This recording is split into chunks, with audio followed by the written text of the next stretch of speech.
Lactational amenorrhea is a temporary birth control method that involves breastfeeding to prevent pregnancy. Women who breastfeed their children have a longer period of amenorrhea and infertility following delivery than women who do not breastfeed. The length of postpartum amenorrhea varies greatly and depends on several factors, including maternal age and variety in the duration and frequency of breastfeeding. Lactational amenorrhea is a natural short-term birth control method that occurs when a woman who is breastfeeding is not menstruating. It's also known as the lactational amenorrhea method, LAM, or postpartum infertility. How lactation amenorrhea is used. Number 1. As a contraceptive method, lactational amenorrhea is used as a natural method to prevent pregnancy while a mother is breastfeeding. Through this process, a woman's body acts as a natural contraceptive while breastfeeding because it influences hormonal levels that delay menstruation and lower fertility during this period. Number 2. Use as a temporary and natural method of family planning. LAM is a temporary method of family planning, unlike synthetic contraceptive such as pills or injection. LAM is a natural method that allows the mother's body to prevent pregnancy while strengthening the baby with breast milk. Number 3. Known as the lactational amenorrhea method or LAM. It is a scientific term used to describe the natural ability of a woman's body to prevent pregnancy in the first few months after childbirth through exclusive breastfeeding. And number 4, requirements for effectiveness and example of condition. For lactation amenorrhea method, certain conditions must be met. It will not be effective if these conditions are not followed.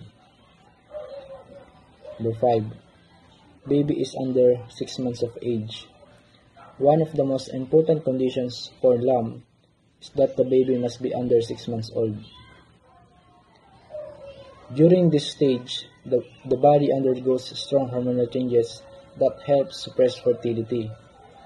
Number 6, exclusive or near-exclusive breastfeeding. The second requirement is that the mothers must be exclusively or almost exclusively breastfeeding.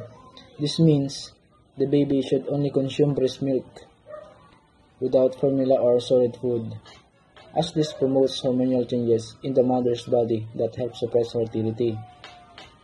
And lastly is the absence of menstruation.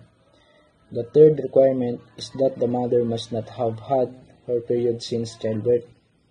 If the mother has not yet started menstruating, LAM is more likely to work.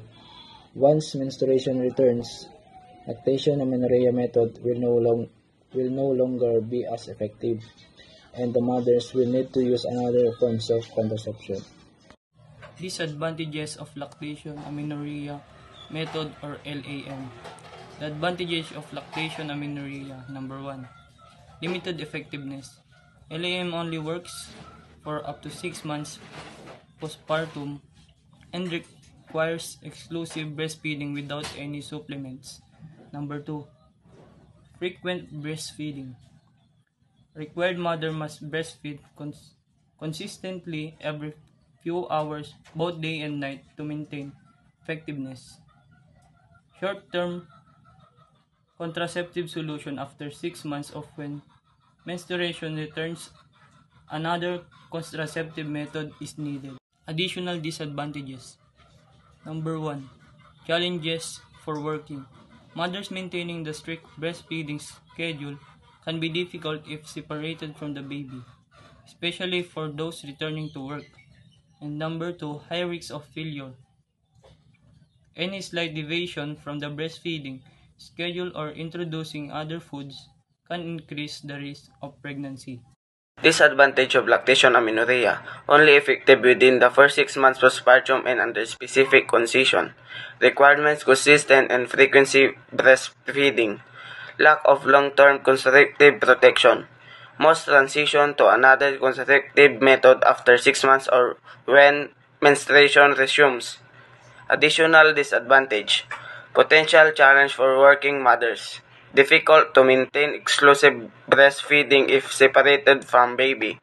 Risk of failure if requirements strictly followed. Small deviation is breastfeeding frequency can increase pregnancy risk. This is the conclusion or summary of lactational amenorrhea or LAM. Lactational amenorrhea or LAM is a natural, short-term birth control method effective when certain conditions are met. It benefits both mother and baby but requires strict following. Key point: LAM works well initially but it's important to switch to another form or birth control after 6 months or when periods return.